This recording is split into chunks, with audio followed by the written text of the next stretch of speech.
Bonjour, nous sommes devant la maison de Jean Monnet, le père fondateur de notre drôle d'Europe. Il est né en 1888 à Cognac et lui-même était un drôle de loustic, non, monsieur Le Guen? Écoutez, on peut dire ça, en effet, il était plutôt dans le métier de négoce de cognac avec son père. Et très jeune, il a quitté l'école à l'âge de 16 ans pour apprendre son métier, futur métier de négociant. Et son père l'envoie à Londres pour cela, donc au début du XXe siècle. Il est dans un milieu anglo-saxon qu'il ne quittera pas vraiment, d'ailleurs, tout au long de sa vie.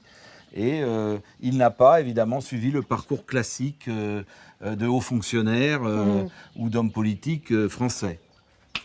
C'est dans cette pièce que Jean Monnet a écrit le fameux texte fondateur de la Communauté européenne de charbon et de l'acier. Le salon était noir de monde et de fumée de cigares.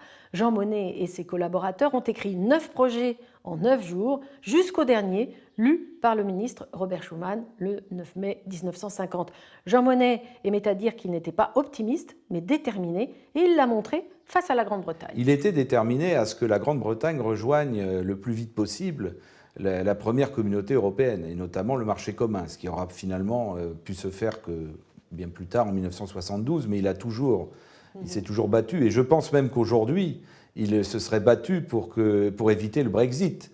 Il aurait été martelé de son opinion, tous les dirigeants britanniques, mais même européens, de continuer à travailler avec la Grande-Bretagne. Il aurait utilisé sa détermination jusqu'au bout.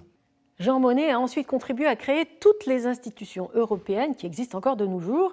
Et c'est pourquoi le Parlement européen a racheté sa maison. Tout le monde peut venir la visiter gratuitement, mais les 8000 fonctionnaires du Parlement européen, eux, sont obligés de venir en stage. Alors pourquoi? Ça coûte cher? Bon, il faut connaître l'histoire, il faut que le personnel du Parlement européen connaisse comment tout a commencé et comment rester engagé dans ce travail passionnant qui est travailler pour l'Europe, se battre tous les jours pour le projet d'unité de tous les Européens. Aujourd'hui, la maison surfe sur le succès de la participation aux élections européennes et il y a de plus en plus de visiteurs. Alors, juste un conseil, allez-y, c'est juste à 1 heure de Paris.